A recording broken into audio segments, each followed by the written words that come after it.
Dubai metro blue ലൈനിന്റെ കൂടുതൽ വിവരങ്ങൾ പുറത്തുവിട്ട roads and transport authority 2029 September 9-നാണ് ബ്ലൂ ലൈനിലൂടെ ട്രെയിനുകൾ ഓടിത്തുടങ്ങുക.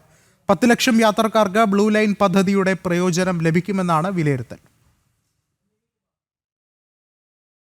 ദുബായ് മെട്രോ ആരംഭിച്ചതിന്റെ 20ാം വാർഷികമായ 2029 സെപ്റ്റംബർ 9-നാണ് ബ്ലൂ ലൈനിലൂടെ ട്രെയിനുകൾ ഓടിത്തുടങ്ങുക.